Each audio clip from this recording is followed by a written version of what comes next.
Mi nombre es Carla Michelle Canizales Valiente, estudiante de la carrera de Relaciones Internacionales y como parte del cuarto laboratorio para la Cátedra de Economía Internacional, tengo el gusto de presentarles mi trabajo de investigación bajo el tema El índice de riesgo país en Rusia y Ucrania ante la guerra actual. A modo de introducción, los países afrontan diversos parámetros o estándares que deben completar para ser considerados en la escena internacional, en donde sus movimientos internos se ven reflejados en los externos y en donde se debe mantener un cierto nivel para no caer en malos comentarios, calificaciones o ser considerados como países inestables por inversionistas, por empresas o por la misma comunidad internacional. Las calificadoras de riesgo en este caso son entidades que cumplen con la función de darle una posición en la escena a todos los países dependiendo de variantes que los vuelven más o menos confiables. En cuestiones de deudas, miden el nivel de cumplimiento que tienen a la hora de pagar, lo cual al mismo tiempo califica su nivel de seguridad en cuestión de inversionistas o en cuestión de empresas. Em, con los objetivos de nuestra investigación, el primer objetivo general es identificar el impacto que tiene el índice de riesgo en Rusia y Ucrania ante la guerra actual. Y los objetivos específicos son conocer la importancia que representan las calificadoras de riesgo en la escena global e investigar cómo se han desarrollado Rusia y Ucrania a lo largo de los años hasta la actualidad.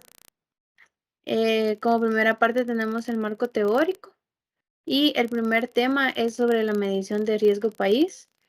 Em, el índice de riesgo país básicamente es una medida en el área financiera para saber qué tan probable es que un Estado cumpla con sus pagos requeridos, así como si el país podrá cumplir con sus responsabilidades internas, como lo son los gastos públicos o las responsabilidades externas que están más relacionadas con créditos, con bonos y con incluso letras del tesoro.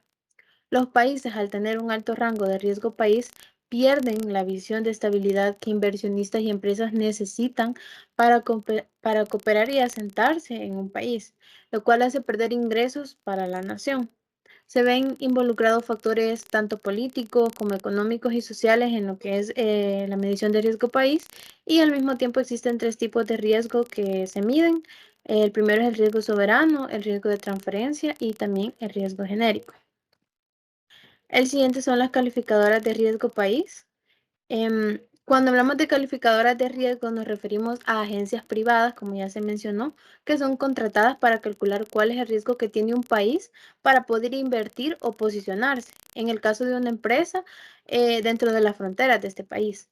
Las calificadoras de riesgo se rigen por asociaciones como lo es el FMI, el Banco Mundial, asociaciones de banqueros como el Goldman Sachs, el Deutsche Bank, JP Morgan, el Citigroup, y todos estos son asociaciones, grupos o inclusive bancos asociados a lo que son las calificadoras de riesgos. Se entiende entonces que el objetivo principal que estas calificadoras de riesgo tienen es determinar mediante valores como lo es la renta fija, de deuda, inclusive las rentas variables y sus emisores, la capacidad de pago que tiene un país, establecer el nivel de obligación y responsabilidad que los países tienen para considerarlos como buenas o malas opciones en cuestión de inversión. Las calificadoras de riesgo emiten sus opiniones, las cuales deben ser independientes y neutras, basadas siempre en el profesionalismo y en los valores que deben ser estudiados y analizados. Además, las calificadoras de riesgo miden el nivel de cumplimiento que tiene un país mediante lo que es la prima de riesgo, la cual básicamente es una diferencia entre las tasas de interés de la deuda entre un país que es considerado estable y uno con una mayor probabilidad de incumplimiento. Entre mayor sea el riesgo que tiene un país, obviamente mayor será su tasa de interés. Por eso, países como Estados Unidos o Alemania son tomados como referencia al ser considerados economías bastante estables. Ahora bien, las calificadoras de riesgo aplican alrededor de 10 tipos de calificaciones, entre los cuales tenemos la AAA, que es la más alta calificación de compañías y estados fiables y estables. AA, compañías y estados de una gran calidad, muy estables y de bajo riesgo. A, que son compañías y estados a las que la situación económica puede afectar la financiación. Triple B, que son compañías y estados a nivel medio que se encuentran en buena situación en el momento de ser calificadas. W, la situación financiera sufre variaciones notables, al igual que la B. La triple C es vulnerable en el momento y muy dependiente de la situación económica. Doble C muy vulnerable y con un alto nivel especulativo. C extremadamente vulnerable con riesgo económico. Y la D que ya caen totalmente en un impago o lo que es conocido como default. El siguiente tema es sobre Rusia y su situación actual. Y es que la economía rusa es bastante peculiar debido a sus diversas exportaciones, sus aportaciones en materia industrial aeroespacial, energía atómica e incluso en armamento militar. Por ello se considera que las principales características que han definido a Rusia son, primero, en el sector de servicios tienes contratadas alrededor de 45 millones de personas, cifra que obviamente aumenta considerablemente año con año, así como en los sectores de agricultura, industria, turismo y publicidad. Además que el sector de la agricultura aporta el 5% del Producto Interno Bruto, teniendo como producto principal los cereales y la cría de ganado, además del alto número de la población que se dedica a este sector. También son conocidos por sus exportaciones relacionadas con manufacturas civiles y militares, así como también productos químicos, teniendo una relación de comercio bastante amplia con los Países Bajos, China, Bolivia, Colombia, Ecuador, Perú y así como otros países que conforman Latinoamérica.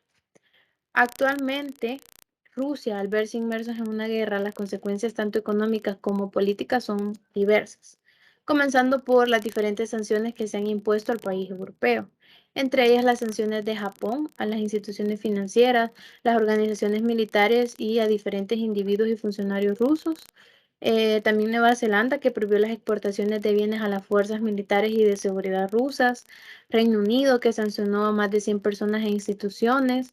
Además de que muchas empresas, como ya hemos visto, con un gran peso decidieron retirarse del suelo ruso, entre ellas McDonald's, Nike, Adidas, Heineken, Nestlé, American Express, Visa, Mastercard e incluso empresas como lo son Netflix o Disney.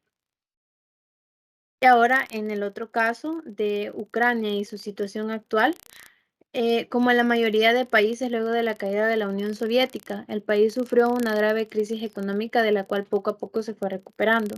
Sin embargo, nunca llegó a igualar el nivel que sus países vecinos ostentaban debido a su inestabilidad política, a un nivel de corrupción bastante elevado, además de su alejamiento de la nación rusa, y todo esto contribuyó a que el país se viera envuelto en diferentes enfrentamientos que causaron la degradación de sus relaciones comerciales, que incrementó la migración y también los gastos internos. Actualmente, también debido a la guerra que enfrenta, las consecuencias serán bastante significativas debido a la destrucción que la guerra supone, haciendo decaer aspectos económicos importantes que son vitales ante un índice de riesgo. Es considerado actualmente como un país en conflicto, al cual sus variables económicas se han visto gravemente afectadas, por lo cual se debe considerar como un sector de riesgo ante oportunidades o ante un interés de inversión. La segunda parte del trabajo de investigación es el caso práctico. Por un lado, en el caso de Rusia, hasta marzo del presente año, el riesgo país era apenas de 1,928 puntos básicos. Se consideró un aumento de 77 unidades con respecto al estado normal que tiene su riesgo país. Se espera que dichas cifras siguieran aumentando y efectivamente fue así, ya que se reconoce que el país no había caído en un riesgo tan grande desde 1918 cuando se dio la caída del régimen zarista. Se debe añadir que la deuda externa de Rusia no podrá ser cancelada debido a los muchos bloqueos económicos que se le han impuesto y reconociendo esto, su riesgo país aumentó significativamente hasta 3,382 puntos básicos tan solo en los primeros meses del conflicto con Ucrania.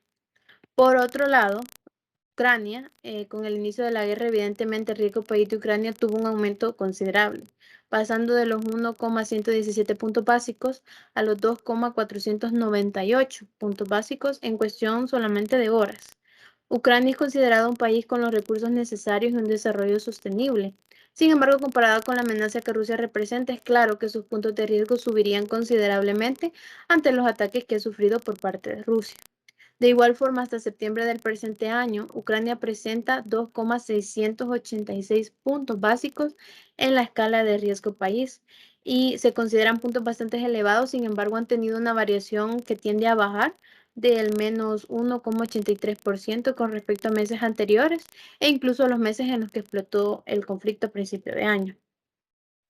Ahora, a modo de conclusión, la guerra entre Rusia y Ucrania ha sido el tema del momento por muchos meses, dejando graves consecuencias no solamente en Europa, sino que en el resto del mundo. Esto ha influido grandemente en su prima de riesgo, que anteriormente ya lo explicábamos, lo cual provoca que las calificadoras los midan con niveles elevados de riesgo país por la inestabilidad y la crisis que presenta, además de las grandes pérdidas económicas que una guerra implica, lo cual hace que un país se vuelva bastante incapaz de ser responsable mayormente en cuestión de pagos.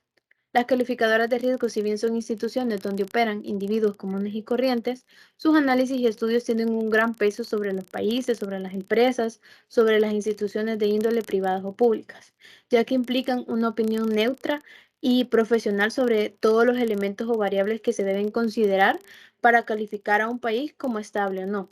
A pesar de sus altos costos, se recurre muy frecuentemente a ellas para conocer los riesgos a los cuales se enfrenta. Por ejemplo, en los casos de los inversionistas o, por ejemplo, en los casos de las empresas. Esto ha sido todo por mi parte, por mi trabajo de investigación. Muchas gracias.